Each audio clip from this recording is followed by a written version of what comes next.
This is Optimal Relationships Daily, episode 792, The Art of Self-Care for Empaths and Sensitive People, by Judith Orloff, with HighlySensitiveRefuge.com. Hello, everybody. I am Greg Audino, and welcome back to ORD, the podcast where I narrate to you from some of the best relationship blogs and books out there, with each episode dedicated to helping you build better relationships in at least one area. Today we will be focusing on the relationships that we have with ourselves, what self-care looks like, and how it's a little different for empaths and more sensitive people. But don't worry, even for those of you out there that insist on showing no empathy and having no feelings, I have a feeling you'll still like it.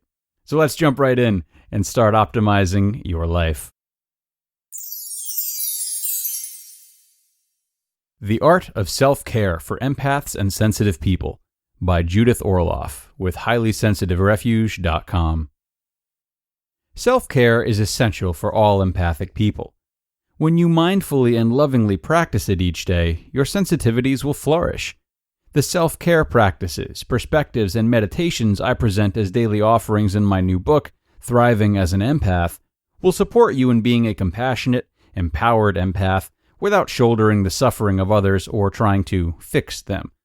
They offer gentle day-by-day reminders about how you can be loving without becoming codependent or a martyr, and I'd like to offer two of them here today.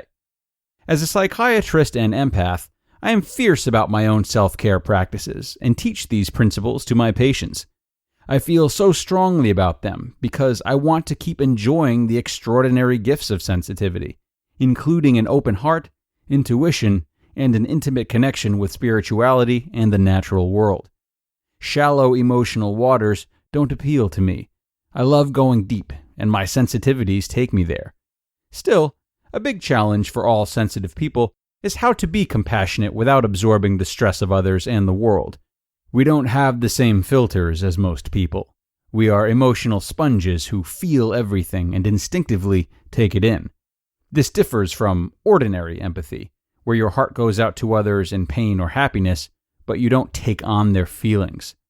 We empaths are helpers, lovers, and caretakers who often give too much at the expense of our own well-being. Research suggests that our mirror neuron system, a part of the brain responsible for compassion, is hyperactive, which can burn us out. This is not how I choose to live. I want to be loving, but over-helping and absorbing someone's distress just puts me on sensory overload, which is painful to my sensitive body and soul. It also doesn't serve the other person in any lasting way. To stay healthy and happy, you must be prepared with an effective self-care practice so you're ready to deal with stress. If you're interested, you can learn more in my book about how to keep yourself balanced and whole by trusting your intuition, setting boundaries, and protecting your energy. The secret to an empath's well-being is to break the momentum of sensory overload before it consumes you. The strategies and attitudes that I'll share, which have been life-saving for me, will quickly bring you back to center when you are overwhelmed or emotionally triggered. Here are two selections from the book that I hope you enjoy. Each of them ends with an intention you can set, which is a powerful way to guide your mind away from harmful habits and into transformative growth. Self-care for empaths and sensitive souls. Number 1. The gift of being different. Like many empaths, you may feel as if you don't belong in this world. You experience life so intensely and love so deeply, it's sometimes hard to find kindred souls to whom you can relate. As a child, I always felt different from my peers. Other kids loved going to crowded parties and shopping malls, whereas I preferred climbing trees with my best friend or writing poetry. As an only child, I was alone a lot and found companions in the moon and the stars. Often I felt like an alien on Earth, waiting for a spaceship to take me to my true home. Similarly, Albert Einstein said, quote, "I am truly a lone traveler and have never belonged. I have never lost a need for solitude." End quote. As I've grown as an empath, I can appreciate the gift of being different. I am moved by this anonymous quote. Quote, "If you feel you don't fit into this world, it's because you're here to create a better one." End quote. Sensitive people are meant to bring light into the world. Empathy is a strength, not a weakness. I applaud everyone who looks different, feels different, or thinks different. The world needs the difference you will make. Set your intention. I will honor the gift of being different. I will fully be my unique self and not let anyone take my power away. I will shine my light brightly. Number 2, it's not your job to take on the world's pain. As an empath, you have an open heart. You don't have the same emotional guard up that many others do. You feel people's pain, both loved ones and strangers, and you instinctively want to take it away from them.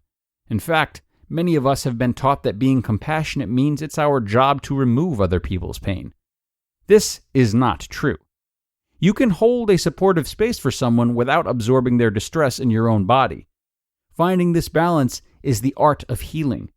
Inwardly, you can say, "This is not my burden to carry." It is impossible to fix someone, and it is really none of your business to try. More than 20 years of being a physician has taught me that everybody deserves the dignity of their own path. Set your intention.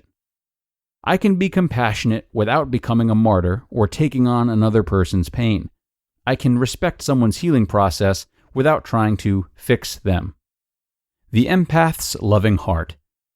I wrote this book of days, this book of seasons, as my tribute to an empath's loving heart and to the sacredness of time. My greatest purpose is to be in service to the goodness of empathy and love. As sensitive people, let's marvel at our lives and our many openings to grow. Every day the mystery unfolds. No matter what, keep loving, keep taking deep breaths, keep looking at the starlit sky. Allow time to help you remember your timelessness. You just listened to the post titled, "The Art of Self-Care for Empaths and Sensitive People" by Judith Orloff with HighlySensitiveRefuge.com. Now, whether you are an empath or not, we at ORD know that navigating sensitive issues such as money and health can be extremely stressful, and such stress and anxiety can easily create family conflicts and affect your relationships. Before that happens, BetterHelp is here to help you cope with your emotions. BetterHelp assesses your needs and matches you with a personal licensed professional therapist that you can work with at your own convenience in a private online environment. They have professional counselors specializing in depression, family conflicts, grief, and more to help you. In fact, so many people have been using BetterHelp that they are recruiting additional counselors in all 50 states. BetterHelp is not self-help, it is professional counseling where everything is kept confidential. Guys, I want you to start living a happier life today. And as a listener, you'll get 10% off your first month by visiting betterhelp.com/ORD. Join over 1 million people taking charge of their mental health. Again, that's BetterHelp, HELP.com/ORD. And a great post today from Judith. We thank her for that. There is always so much value in recognizing and playing to our own strengths, whether they are learned or genetic. But this can be particularly hard when our strengths are classically seen as weaknesses, which is often the case when it comes to empathy and empaths. Now, for that reason, it is of utmost importance for those who are and aren't empaths to read articles like this. But in addition to reading them, it's important to take action on them. Thinking about using your strengths as an empath will be hard to translate into action when the world around you will regularly reinstate reason for you to believe that empathy is indeed a disadvantage. So, use Dr. Judith's intention setting and take it seriously.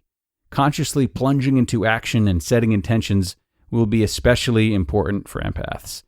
So, I'm going to leave you guys for now and let you get to it.